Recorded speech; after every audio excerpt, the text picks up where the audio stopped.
दोस्तों, कहा जाता है दुनिया का जो सबसे खूबसूरत रिश्ता होता है वो पति पत्नी का होता है, जो टोटली भरोसे और विश्वास पे टिका होता है। लेकिन जिस दिन ये भरोसा और विश्वास टूटता है, वो घर बर्बाद हो जाता है। उस घर की खुशियां छिन जाती हैं। आज की कहानी में भी कुछ ऐसा ही हुआ है। एक प्रेमी जोड़ा जो कि अलग अलग कास्ट के थे, वो शादी करते हैं। और शादी करने के बाद लड़का उसके साथ रहने का, जीवन भर साथ निभाने का कसम खाया था। और अचानक वो एक दिन अपने पत्नी का कत्ल कर देता है। और कत्ल करने के बाद पुलिस से बचने के लिए वो जो शव को छिपाने का व्यवस्था करता है, जो इंतजाम करता है, उसे जानकर आपके होश उड़ जाने वाले हैं। नमस्कार दोस्तों, मैं हूं राज और आप देख रहे हैं क्राइम दुनिया की। दरअसल यह घटना है उत्तराखंड देहरादून की। वहीं का रहने वाला राजेश गुलाटी, जिसकी उम्र होती है 25 साल।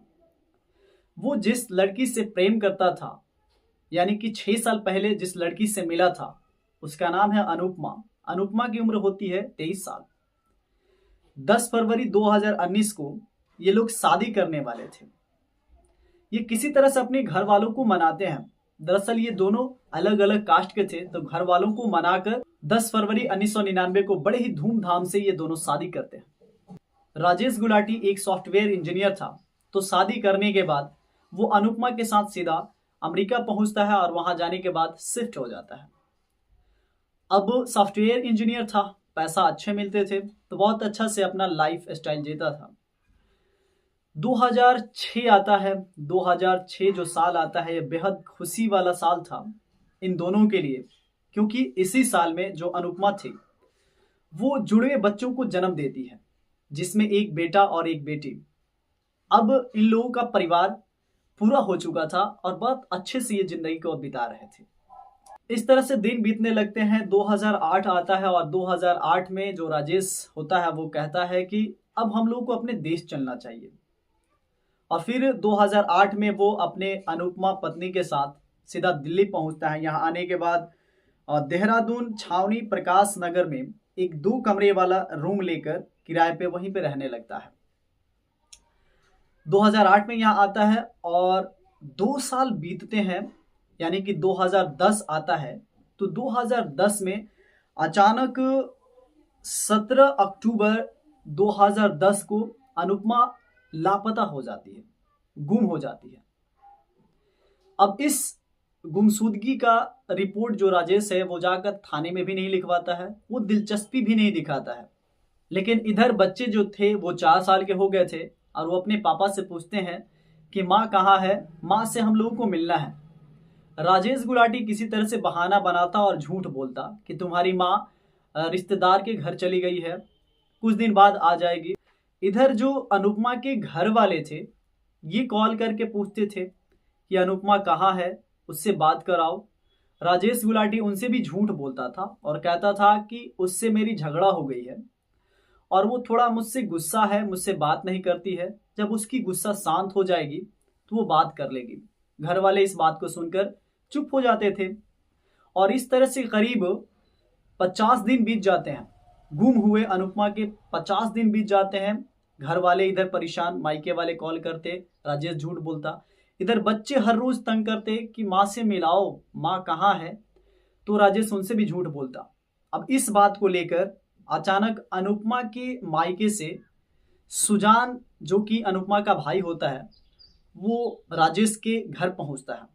और वहां आने के बाद कहता है कि आखिर बहन कहाँ है, तुम बात क्यों नहीं करवाते हो। माँ पापा काफी चिंतित हैं, तुम बात करा देते तो शायद मैं नहीं आता। राजेश कहता है कि देखो, वो हमसे गुस्सा है और वो घर में है, लेकिन मैं तुम्हें घर में नहीं जाने दूंगा। तुम यहीं से जो बात करना है मुझसे करो, फिर चले जाओ। यहाँ पे सुजान को अजीब सा लगता है कि आखिर ये घर में क्यों नहीं जाने दे रहा। फिर वो जबरदस्ती करता है, घर में आने की कोशिश करता है, तो राजेश उसे रोकता है। अब ये देखकर सुजान को काफी अजीब सा लगता है और वो देर ना करते हुए सीधा देहरादून पुलिस स्टेशन पहुंचता है। वहां जाने के बाद पुलिस स्टेशन में अपने बहन अनुपमा का गुमशुदगी का रिपोर्ट लिखवाता है। अब जैसे ही गुमशुदगी का रिपोर्ट लिखवाता है, करीब 57 दिन बीत चुके थे। अब पुलिस सीधा राजेश के घर पहुंचती है। वहां आने के बाद उसे पूछताछ करती है कि अनुपमा कहाँ है। पुलिस पूछताछ करती है, फिर घर में अंदर जाती है, तलाश करती है, कुछ भी नहीं मिलता पुलिस की। लेकिन पुलिस की फिर नजर पड़ती है उस घर में एक डीप फ्रीजर पे। पुलिस सोचती है कि ये तो डीप फ्रीजर किसी दुकान में रहता है, लेकिन ये घर में इसकी क्या काम है। फिर वो पुलिस वाले वहां पहुंचते हैं और उस फ्रीज को ओपन करते हैं, तो देखते हैं कि उसमें कई थैलियां रखी गई हैं। पुलिस बाद में उस पॉलीथीन थैलियों को बाहर निकालती है, चेक करती है, तो वो इंसानी मांस का टुकड़ा था। पुलिस सक्रिय होकर उस फ्रीज में और भी रखे हुए जो चीज थे सबको निकाला जाता है, तो पता चलता है कि उसमें 70 ऐसे पॉलीथीन थे जिनमें सिर्फ इंसानी मांस के टुकड़े थे। पुलिस परेशान। अब वो देर ना करते हुए सीधा राजेश गुलाटी को गिरफ्तार करती है, पुलिस स्टेशन लेके पहुंचती है और उससे पूछताछ करना शुरू कर देती है। अब ये क्लियर हो चुका था कि जो राजेश है उसी ने अपने पत्नी की हत्या की है। पुलिस उससे बैठाकर कस्टडी में पूछताछ करना शुरू कर देती है। राजेश गुलाटी बिना पश्चाताप के सभी चीजों को बताता है। उसको कोई भी दुख नहीं था। वो कहता है कि दरअसल जब मैं दिल्ली आया था तो यहाँ आने के बाद वो मुझ पे कई ऐसे आरोप लगाए थी और फिर आरोप लगाने के वजह से मुझे उससे पैसा देना पड़ता था। 17,000 हर महीने देने पड़ते थे मुझे, और मैं हर महीने देता भी था। लेकिन एक दिन अचानक वो मुझसे झगड़ा कर ली थी, और झगड़ा करने के बाद वो पैसों का डिमांड और करने लगी थी कि मुझे 17,000 में कुछ नहीं होता है, 20,000 रुपये चाहिए हर महीने के। और मैं तंग आ गया था। इधर जो उसकी पत्नी थी उसका कहना था कि जब ये हम लोग अमेरिका से यहाँ पे आए तो मेरे पति का अवैध संबंध था, कोलकाता में ही कोई एक लड़की थी जिससे अवैध संबंध था, तो इसके वजह से वो परेशान रहती थी। इधर जो राजेश गुलाटी ये परेशान रहता था कि ये मुझ पे ऐसे ब्लेम लगाती है और मुझसे पैसा लेती है हर महीने, और इस चीज से ये नफरत करने लगा था। और जब वो पैसों का डिमांड की थी कि अब मुझे 20,000 रुपये हर महीने चाहिए, और इस चीज से ये गुस्सा होकर अपने पत्नी से झगड़ा करने लगा था। और झगड़ा करते करते एक दिन अचानक वो अपने पत्नी को धक्का दिया था, और धक्का देने के बाद अनुपमा गिर गई थी, और गिरने के बाद उसके जो सर थे उस पर चोट आई थी और वो बेहोश पड़ गई थी। और बेहोश पड़ने के बाद जो यहाँ पे राजेश गुलाटी था वो उसे कोशिश किया होश में लाने को, लेकिन वो होश में जल्दी नहीं आ रही थी। फिर ये सोचा कि मैं इसे इस दुनिया से हटा ही देता हूं, और वो गला घोटकर अपने पत्नी का मौत दे देता है।